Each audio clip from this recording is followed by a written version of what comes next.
I don't know about you, but when you hit midlife, the regrets seem to get a little louder than they used to. The noise quiets down, but all the failures of the past come flooding back. Relationship with your kids, it didn't turn out the way you hoped. The career you thought would be it, but it never really became what you imagined. Maybe the calling you feel like you fumbled. And you start thinking, did I just waste the first half of my life? Is this it? Did I blow my shot? If that's you, you're not the only one. You're not broken. You're not weird. Men have actually been wrestling with this feeling for thousands of years. And what's wild is that ancient cultures expected this moment. They saw midlife after failure not as an end, but as a turning point. That's what I want to talk about today. Man to man, about some of the things the ancient voices can teach us about the second half of life. And then I want to take it a step further and show you how the forgiveness of God can do something in you that philosophy ever could. First of all, I want us to look at midlife after failure and something I want you to know. You're not the first man to hit the middle of his life looking back over the story and feel that combination of disappointment, regret, and how in the world did I end up here? We use the phrase midlife crisis, but long before that language existed, ancient cultures were already talking about this exact moment. They talked about that gap between what you planned and what you actually built. The way earlier ambitions slam into these real limits, the way regret starts to show up, regret about what you sacrificed, what you ignored, who you became on the way to success. And here's what's important. These ancients didn't treat midlife as a failure or proof your life was over. They saw it as a turning point. They saw it as a time to wake up, to reorient, to clarify what really matters. So if you're looking at your life thinking, man, I didn't expect to be here, that's not a glitch. It's very human and an ancient place to be. Let's start with ancient China. There's a famous line from Confucius in the Analects where he says, at 40, one is no longer confused. Now you might hear that and think, well, I'm 40, 50, maybe even 60, and I feel pretty confused. Not exactly what was meant. Here's the idea behind it. By midlife, after enough experience, enough success, enough disappointment, a man is supposed to stop chasing illusions and start living with clarity. Clarity about what really matters, clarity about what kind of man he really wants to be. Ancient Chinese wisdom and later Taoist influenced reflections were honest about something that you and I already know. That a lot of men trade fulfillment, real fulfillment, for ambition. We sacrifice relationships and simplicity and authenticity, and we give those up to chase status, money, reputation, and being somebody. And then midlife comes. The kids get older, the body's different. The ladder you've been climbing shows you what wall it's really leaning against. And then regret sets in. And that tradition, the answer can't fix your past. You can't fix your past. The answer was, according to ancient Chinese, to reorient your life, shift from outward achievement to inward alignment, shift from how do I look to who am I really? Shift from chasing after what impresses people to living in a way that actually brings peace to your soul. So if you feel that midlife shake up, Confucius would say, this is your moment to stop being confused. Stop chasing what you now know doesn't satisfy. Start living aligned with what you know in your gut is right and good.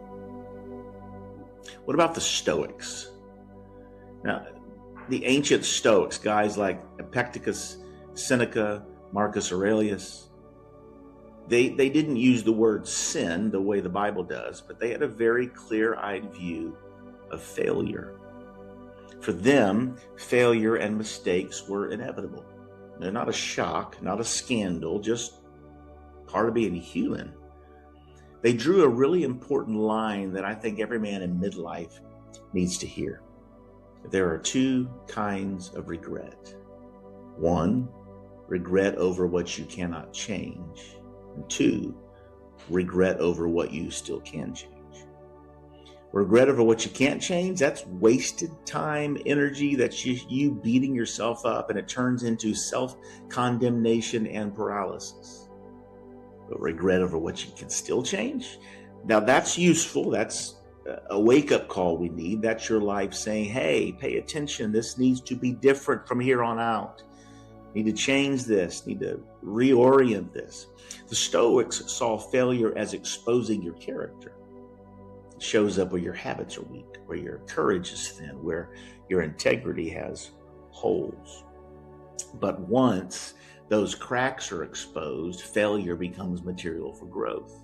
Not proof that you're permanently defective, but hey, here's some area you can step up and grow. So midlife in that world wasn't about recovering your lost youth, trying to get back to the way things used to be. It was about redirecting your life, using regret as a teacher, not as a jailer, and imprisoning you, letting your past shape you, not define you. What about Plato and Aristotle? You think about the two big names, you probably recognize those two names, Plato and Aristotle. Now, they didn't talk about midlife crisis either, but they absolutely tied wisdom to the middle and later years of life. For Plato, the deepest wisdom comes after a long apprenticeship in thinking, living, and leading. And in Plato's mind, the people who should lead a society, these philosopher kings, are not young men full of energy and ego, but the older, tested men who have walked through decades of formation. There's even this idea in some traditions that real wisdom doesn't normally show up in full form before around age 50. In other words, it takes that long for your mind and your character to be shaped. Aristotle then makes this really practical. He says there's a kind of wisdom called practical wisdom, or phronesis. That's not book smart, it's not theory, it's the ability to see what is best to do here and now in the real world. And how do you get that kind of practical knowledge? You don't download it, you don't get it in a weekend retreat. You get it through years of decisions, years of trial and error, years of complicated situations where you learn, often the hard way, what works and what doesn't. Aristotle assumes something that you've probably felt, I've felt, that as we age, a lot of those wild passions and dreams, desires, they cool down a bit. We're not driven by the same impulses. We've seen enough to know that some things we chased at 20 just aren't worth the cost. Put Plato and Aristotle together, and here's what you get. Real wisdom normally ripens in the second half of life. Not because older men are automatically wise, but because if you let your experiences work on you, especially your failures, you can become the kind of man who sees clearly and then chooses well. If we see midlife as this turning point, if we zoom out for a second and look across these ancient cultures, Chinese, the Stoics, Aristotle, Plato, we see a pattern emerge. Midlife is the moment when earlier ambitions run into real limits, when the gap between what you planned and what you built becomes impossible to ignore. Regret shows up, not to destroy you, but to get your attention. Some cultures created rituals to acknowledge this, repairing relationships and deepening devotion and moving from public achievement to a private, practical wisdom. Failure and regret weren't treated as signs that life is over, just give up. They were treated as signals that one story's ended and another kind of life can now begin. A life that's more reflective, a life that's more relational, a life that's more grounded in what actually lasts. So if you're standing in that gap right now between the life you pictured and the one you're actually living, ancient wisdom would say, this is not the end of your story. This is the start of a different kind of story. Now, we've looked at ancient wisdom. All that's powerful, but there's something these ancient voices cannot offer you. They can help you reframe regret. They can help you grow wise. They can help you redirect your life. But these mindsets cannot forgive you. They can't cleanse your conscience. They can't remove your guilt. They can't wipe your record clean. This is where, as a follower of Jesus, I believe we have something even deeper than ancient wisdom. Because the problem with midlife regret isn't just that you made some unwise choices. It's that if we're honest, a lot of us have sinned. We've broken trust. We've wounded people. We've rebelled against God. And you can't outthink that. You can't philosophy your way out of guilt. In a fallen world, your record follows you. People remember what you did. Family dynamics carry the weight of your choices. Your own mind throws these old scenes back in your face at the worst of times. And it starts to feel impossible to outlive your past. But here's the good news. God does not treat you the way the world does. The God who sees everything about you, every secret thought, every hidden desire, every moment you hope nobody finds out about, that God has promised and purchased a level of forgiveness that is so complete you and I can barely comprehend it. He doesn't just say, I'll overlook it. He says, I'll remove it. I'll wipe it away. He takes your sin and removes it from your record. He chooses to no longer hold it against you. He refuses to let your worst moments be the truest thing about you. And when God forgives you through the sacrifice of Jesus Christ, he's not saying, I guess I'll just let this one slide. He's saying this no longer defines you. This no longer owns you. This no longer has the right to dictate your future. And that is something Confucius, the Stoics, Plato, and Aristotle can never offer you. Wisdom can show you what to do with regret, but only God's forgiveness can lift the weight of it off your shoulders. I have a little hope today. I'm going to pull this together and land this where you and I live. If you're a man in the second half of life and you're carrying regret, here's what all of this means.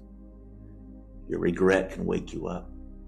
Like Confucius says, this can be the time you finally stop being confused, stop chasing what you know now is empty. Your regret can grow you like the Stoics and Aristotle. It can expose where you need to change and push you towards a better way of living while you still have some time. But only God's forgiveness can completely free you.